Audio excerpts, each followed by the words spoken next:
తిరుమలలో గదుల దళారీ బూటా గుట్టురట్టయింది. నకిలీ ఆధార్ కార్డులతో గదులు పొందుతున్న వ్యక్తిని టీటీడీ విజిలెన్స్ అధికారులు పట్టుకున్నారు.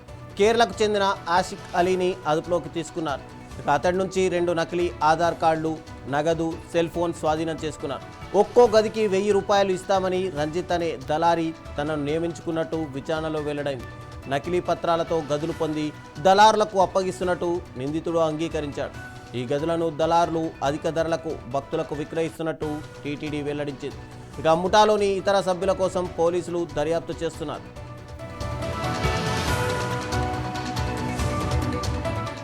ఇక ఇదే అంశానికి సంబంధించి మరింత సమాచారం మా ప్రతినిధి వర్మ అందిస్తారు తిరుపతి నుంచి. వర్మ, చెప్పండి. ఏకంగా చూసుకుంటే గనక దళారీ వ్యవస్థలు లేకుండా చేస్తామని చెప్పి టీటీడీ పదే చెప్తూనే వచ్చింది. గతంలో లడ్డూల తయారీ విషయం, లడ్డూల అమ్మకం విషయం కానీ, ఇప్పుడు ఏకంగా చూసుకుంటే గదుల విషయంలో కూడా దళారుల పాత్ర కనిపిస్తోంది. అయితే దీన్ని అరికట్టడానికి టీటీడీ ఎలాంటి కార్యక్రమాలు చేస్తుంది, ఎలాంటి చర్యలు తీసుకోబోతోంది? రవిచంద్ర, తిరుమలలో దళారీ వ్యవస్థని అరికట్టేందుకు టీటీడీ చర్యలు తీసుకుంటున్నామని చెప్తున్నప్పటికీ కూడా మరోవైపు యథేచ్ఛగా దళారులు తమ పనులైతే కొనసాగిస్తూ వెళ్తున్నారు.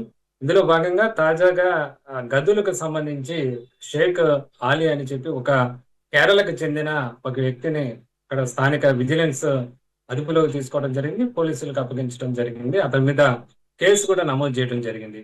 అయితే ఇక్కడ కొంతమంది ఏం చేస్తున్నారంటే, ముఖ్యంగా టీటీడీలో ఆధార్ కార్డు ఆధారంగా గదులు కానీ దర్శనాలు కానీ ఇస్తూ ఉన్నారు.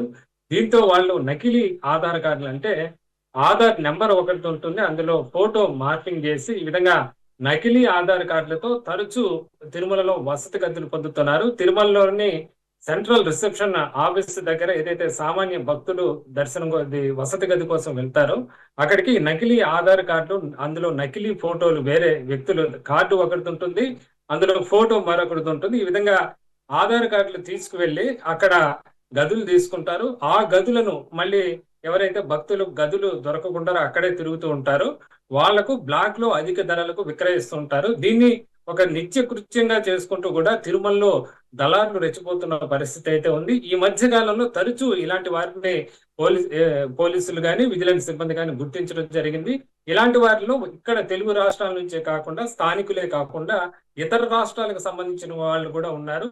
అందులో అన్యమత సంబంధించి కూడా దళారులు కొంతమంది ఇక్కడ తిష్ట వేసినట్లుగా కూడా అధికారులు గుర్తించారు. ఇందులో భాగంగా ఈ రోజు ఆలీ అనే ఇతను ఇతర మతానికి చెందిన ఓ దళారిని అదుపులో తీసుకోవడం జరిగింది. అతన్ని ప్రశ్నించగా విచారణలో తనకు మరో దళారి పరిచయం అయ్యాడని, అతని ద్వారా ఈ గత కొంతకాలంగా ఈ విధంగా నకిలీ ఆధార్ కార్డులతో వసతి గదులు తీసుకుంటూ దాని మీద ఫోటోలు మార్చుకుంటూ, అంటే ఇతర కార్డులతో ఈ విధంగా మార్పింగ్ ఆధార్ కార్డులతో వసతి గదులు తీసుకోవడమే కాకుండా ఈ విధంగా అధిక ధరలకు బ్లాక్ లో భక్తులకు విక్రయిస్తున్నట్లుగా కూడా అతను ఒప్పుకోవడం జరిగింది.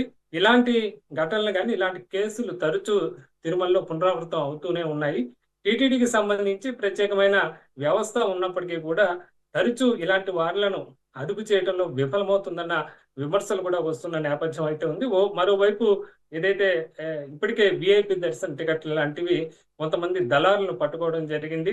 వాళ్ళు అధిక ధరలకు 500 రూపాయలు ఉన్న టికెట్ను బ్లాక్ మార్కెట్లో 5 నుంచి 10,000కు అమ్ముకుంటున్న పరిస్థితి. అదే రీతిలో వసతి గదులను కూడా 100 రూపాయలు 50 రూపాయలు ఉన్న గదులను కూడా 2,000 3,000కు అమ్ముకుంటున్న పరిస్థితి. అంటే తిరుమలలో ఉన్న డిమాండ్ను వీళ్ళు వాడుకొని భక్తులను నిత్యం మోసగిస్తున్న పరిస్థితి అయితే కనిపిస్తోంది.